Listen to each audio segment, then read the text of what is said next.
हाँ जी, नमस्कार। आज की कवर स्टोरी में हम आपका स्वागत करते हैं। राम मंदिर का मुद्दा और इसीलिए हमारी मीडिया इस इंटरनेशनल मुद्दे पर बात नहीं कर पाई क्योंकि उनके पास पहले से बहुत सारा मटेरियल था। हम बात करेंगे सीधी सी कि वर्तमान में अंदर पाकिस्तान और ईरान के बीच में जो आपसी हमले मिसाइलों से हो रहे हैं उससे दुनिया पर क्या प्रभाव पड़ेगा और वो हमले क्यों हो रहे हैं। वैसे आप कहोगे सर बात कर रहे हो ईरान और पाकिस्तान की और फोटो आ रहा है व्लादिमीर पुतिन जेलेंस्की और बेंजामिन नेतन्याहू का। तो इससे पहले मैं आपसे यह कहना चाहूंगा कि वर्तमान में दुनिया पहले से यूक्रेन और रशिया के युद्ध से, इजराइल और गाजा के लड़ाई से पहले से ही दुखी है और इसी बीच में हुती विद्रोहियों पर यमन के अंदर अमेरिका भी लगातार शिकंजा कसता जा रहा है। तो ये आपके व्लादिमीर जेलेंस्की हैं जो कि यूक्रेन के मुखिया है और इधर हमारे पास में इन बंदे को सबको जानते हैं। तो इन दोनों के बीच से जो लड़ाई चल रही है इससे पहले से दुनिया परेशान है।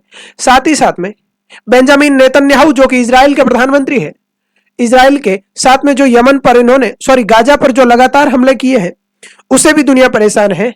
साथ ही साथ जो हुती विद्रोही है जो कि यमन का एक आतंकी संगठन है, यमन एक राष्ट्र है, वहां पर भी इसने पीछे भी समुद्र के अंदर हमारे भारत के समुद्री जहाज को हाईजैक किया था। पाकिस्तान अमेरिका भी किया था। तो अमेरिका इससे परेशान होकर के इस पर क्या कर रहा है, अभी पलटवार कर रहा है, यमन पर परेशान कर रहा है। ये सारी घटनाएं विश्व के अंदर पहले से चल रही है, परंतु वर्तमान में एक और अड़ंगा पाकिस्तान और ईरान के बीच में लगा हुआ है। तो ये वाले भाई साहब पहले से, और ये भाई साहब सोच रहे हैं पहले से टेंशन में कि किस तरह से गाजा को 100% समाप्त किया जाए। ये वाली स्थिति पहले से चल रही है। ये युद्ध की स्थितियां यहां पर ऐसी है। अमेरिका और ये वाली स्थिति यमन की हम बात कर चुके हैं। अब हम बात करते हैं कि यदि हम यहां पर कह रहे हैं कि भाई यूक्रेन और यहां पर भी लड़ाई चल रही है, इजराइल और गाजा के मध्य लड़ाई चल रही है, यमन यहां पर से अपनी उंगलियां कर रहा है अमेरिका को, अभी बीच में ये पाकिस्तान और ईरान के बीच में और लड़ाई हो गई।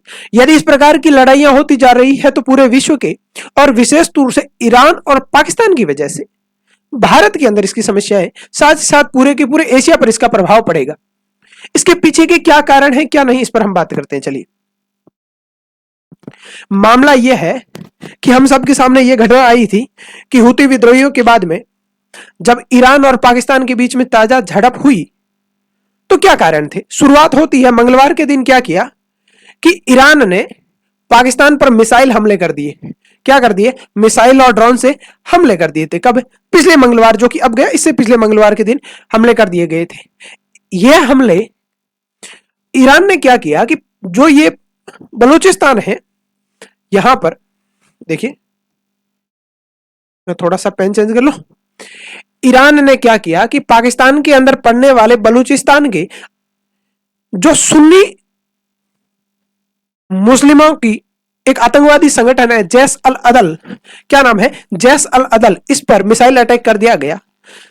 इस अटैक की वजह से पाकिस्तान इतना बौखला गया कि इंटरनेशनल के अंदर इसकी इतनी भयंकर बेइज्जती हुई कि बेचारे की मतलब दिखाने लायक नहीं रहा। जब इस प्रकार की स्थिति हुई तो पाकिस्तान भी उकसाव में आ गया और उकसाव में आने के बाद उसने कहा कि यदि ईरान ने हमारे ऊपर मिसाइलों से और ड्रोन से हमला किया है तो हम क्या करेंगे।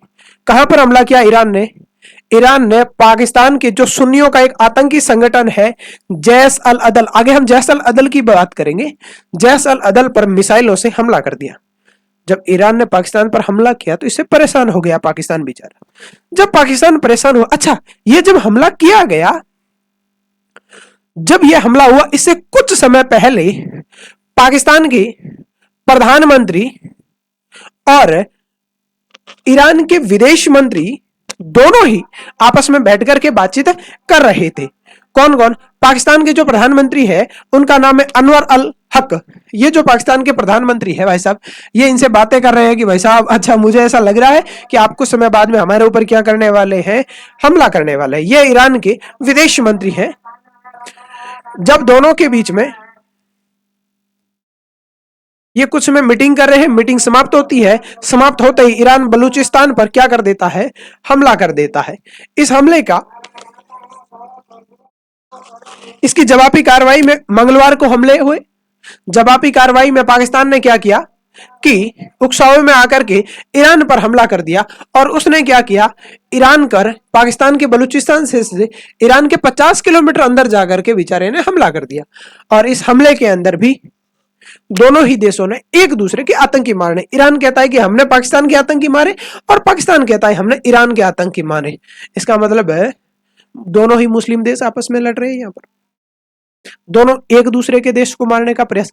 अब आप जब यह सोच रहे होंगे कि पाकिस्तान और ईरान आपस के अंदर क्यों लड़ रहे हैं, या फिर ईरान ने अभी ही कार्रवाई क्यों की, पहले इस पर हमला क्यों नहीं किया, इससे क्या परिस्थितियां रही हो, अगली स्लाइड में देखिए।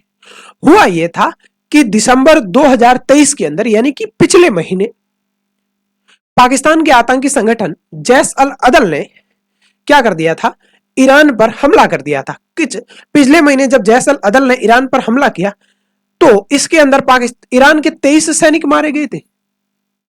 उस सैनिकों के मारे जाने की वजह से ईरान बौखलाया और ईरान ने अभी हमला किया। इस हमले में उसने जैश अल अदल के ठिकानों को नष्ट करने की दावा किया। जबकि अब आप सोच रहे हो चलो ईरान ने तो अभी हमला किया, जबकि पाकिस्तान तो हमला नहीं करता, क्योंकि भारत ने भी तो पाकिस्तान पर एयर स्ट्राइक और सर्जिकल स्ट्राइक की थी पाकिस्तान के आतंकियों पर, और पाकिस्तान ने उस समय तो भारत पर तो हमला नहीं किया, भारत पर तो मिसाइल अटैक नहीं किया था, उसने ईरान पर हमला क्यों किया? इसकी भी एक वजह है। देखिए, मामला यह है कि अगले महीने यानी कि फरवरी 2024 के अंदर पाकिस्तान के अंदर चुनाव होने वाले हैं, नेशनल असेंबली के राष्ट्रीय चुनाव पाकिस्तान में अगले महीने होने वाले। जब किसी भी देश के अंदर कोई दूसरा देश हमला करता है तो वहां की जनता बौखला जाती। ऐसा ही हुआ पाकिस्तान की जनता के साथ। पाकिस्तान की जनता अपनी सरकार को यह कहने लगी, रे निकम्मो, तुम बैठे हो, तुम्हारे ऊपर तो ईरान ने हमला कर दिया। जो वर्तमान में सरकार है, वर्तमान में जो वहां के पाकिस्तान के प्रधानमंत्री है अनवर अल हक काकड़ नाम के, वो अगले चुनाव में पुनः प्रधानमंत्री बनना चाह रहे हैं। इसीलिए उन्होंने कहा कि देश की जनता का, पाकिस्तान की जनता का जो गुस्सा है उसको ठंडा करने के लिए उन्होंने ईरान पर हमला तो कर दिया, पर उस भाई साहब को यह नहीं पता कि ईरान छोड़ेगा नहीं यहां पर वापस। जब ईरान पर पाकिस्तान ने हमला कर दिया, कारण क्या था कि अगले महीने पाकिस्तान में चुनाव है, और लोगों को यदि ये जीता जा सके, लोगों को ये बताया जा सके कि पाकिस्तान किसी से कम नहीं है। जबकि स्थिति यह है कि वहां के जो प्याज है, वहां का 1 किलो प्याज की रेट 250 रुपए है। इसका मतलब स्थिति तो खराब है। इंटरनेशनल मामले में आप भले कुछ भी बता दो, उससे क्या फर्क पड़ता है। अगले महीने अब ईरान इस पर क्या प्रतिक्रिया करेगा, वापस क्या कार्रवाई करेगा? ईरान ने घोषणा कर दी है कि हमारे यहां पर जो मिसाइल अटैक किया गया है उसका करारा जवाब दिया जाएगा। मैं नहीं जानता कि पाकिस्तान के ऊपर जो ईरान द्वारा करारा जवाब दिया जाएगा उसका परिणाम क्या होगा। ऐसा लगता है कभी कभी कि पाकिस्तान उकसावे में आकर के मामला बिगाड़ देता है। जैसे कई बार होता है ना, कुत्ते को पता है डंडा हाथ में मारेगा सही, फिर भी भौंकता है। हालांकि कुत्ते को मैं पाकिस्तान से कतई कंपेयर नहीं करता, क्योंकि कुत्ता पाकिस्तान से कई ज्यादा भला होता है। चलिए आगे बात करते हैं। यहां पर पहले मैं एक बार जैश अल अदल पर बात कर लेता हूं कि जैश अल अदल क्या है, फिर अपन बात करेंगे कि इसकी मुख्य वजह क्या है, इस आतंकी संगठन का मुख्य वजह क्या है। यहां पर हम उसकी बात करते हैं, इसकी बात करते हैं। यहां पर मैं थोड़ा इसको जूम कर देता हूं।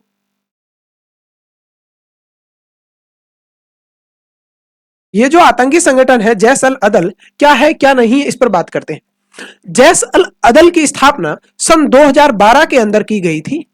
कहां पर कब की गई थी? 2012 के अंदर की गई थी।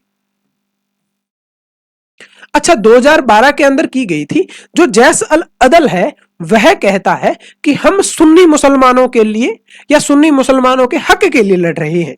किसके लिए? सुन्नी मुसलमानों के हक के लिए लड़ रहा है। कौन? जैश अल अदल। लोगों ने कहा भाई साहब आप लड़ तो रहे हो, पर आप कहां लड़ रहे हो? तो मामला यह है कि पूरा का पूरा जो बलूचिस्तान है, ये यहां पर आपको दिख रहा होगा इस कलर के अंदर, ये जो है ये पूरा बलूचिस्तान है। बलूचिस्तान का कुछ एरिया पाकिस्तान में आता है, कुछ अफगानिस्तान में और कुछ ईरान के अंदर आता है। तो जो जैस अल अदल है वह मुख्य रूप से किसकी बात करता है? सुन्नी मुसलमानों की बात करता है। और जैस अल अदल का यह आरोप है कि ईरान के बलूचिस्तान के क्षेत्र के अंदर रहने वाले जो सुन्नी मुसलमान हैं उनको शिया मुसलमान क्या कर रहे हैं? परेशान कर रहे हैं, उनके साथ भेदभाव किया जाता है। क्योंकि ईरान के अंदर जो मुस्लिम है वो 95% क्या है? शिया है। और हम जानते हैं शिया और सुन्नी के बीच में कभी आपस में बनती नहीं है, ये दुनिया भर में आपस में अपने अपने हिसाब से लड़ते रहते हैं। तो जैस अल अदल ये आरोप लगाता है कि भाई जो हमारे भाई है सुन्नी मुसलमान है वो जो पाकिस्तान के बलूचिस्तान के सिस्तान बलूचिस्तान जो कि भाग किसका है? ईरान का है, वहां पर साथ में रहते हैं और उन पर भेदभाव होता है। इसीलिए हम सुन्नी मुसलमानों के हक के लिए लड़ते हैं, इसीलिए हमने वहां पर हमला किया। जबकि ईरान यह आरोप लगाता है कि पाकिस्तान के जो आतंकी संगठन है जैस अल अदल और अन्य आतंकी संगठन जो अपने आप को सुन्नी मुसलमानों का संरक्षक बताता है, उनको पाकिस्तानी सेना सहयोग दे रही है। पर पाकिस्तान इस बात से कहता है कि भाई ये हम ऐसा नहीं करते हैं। ये लगातार पाकिस्तान के जो आतंकी संगठन है जैस अल अदल, जिसका फोटो अभी आपने देखा था, जैस अल अदल लगातार ईरान को परेशान कर रहा है। 2012 के स्थापना के बाद 13, 16, 17 और 18 लगातार ये इराकी सेना पर हमला करता रहा और इराकी सेना भी मरती रही है। जो हमला हुआ था दिसंबर 23 के अंदर, उसकी इन्होंने जिम्मेदारी ली थी जैस अल अदल ने कि मैं जैस अल अदल हम ये जिम्मेदारी लेते हैं कि ईरान में अभी वर्तमान में जो सैनिक मारे गए हैं उन सैनिकों को हमने मारा है। ये कौन कहते हैं? जैस अल अदल कहते हैं। तब हमारे सामने आता है कि इसकी मुख्य वजह क्या है। यहां पर देखिए, वापस इसकी मुख्य वजह यहीं पर समझ में आ जाएगी कि ईरान और पाकिस्तान के बीच में वही समस्या है जो समस्या भारत और पाकिस्तान के बीच में है। आप सोच रहे होंगे भारत और पाकिस्तान के बीच में क्या समस्या है? भारत और पाकिस्तान के मध्य मुख्य समस्या कश्मीर को लेकर है। पाकिस्तान कहता है कि कश्मीर हमारा है, जबकि भारत का वो अभिन्न हिस्सा है। उसी प्रकार बलूचिस्तान जो एक पूरा का पूरा प्रांत है जो कि मुख्यतः 3 देशों के अंदर फैला हुआ है, इसका ज्यादातर हिस्सा पाकिस्तान में है, कुछ हिस्सा ईरान के अंदर है, ये वाला ईरान के अंदर है, ये वाला पाकिस्तान के अंदर है, और इसका कुछ हिस्सा जो है वो अफगानिस्तान के अंदर है।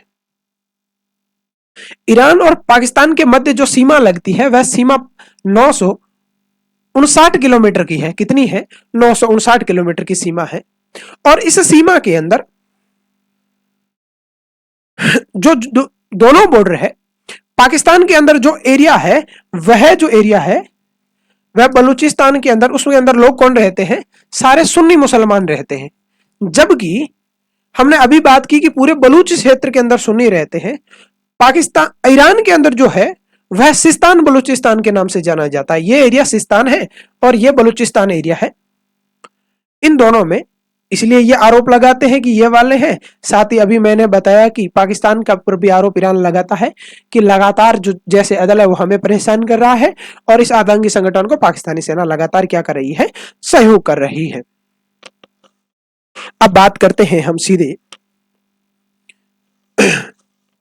कि इस हमले की वजह से पूरी दुनिया पर क्या क्या प्रभाव पड़ेगा।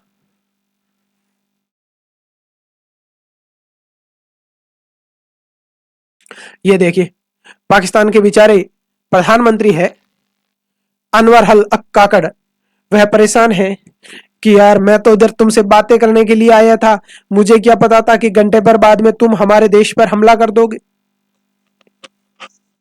इस तरीके से हम यह देखते हैं कि वर्तमान में विश्व के अंदर जो अशांति है वो अशांति का माहौल लगातार बना हुआ है, क्योंकि रूस और यूक्रेन के युद्ध की वजह से यूरेशिया और एशिया, साथ ही साथ यूरोप के अंदर तनातनी बनी हुई है।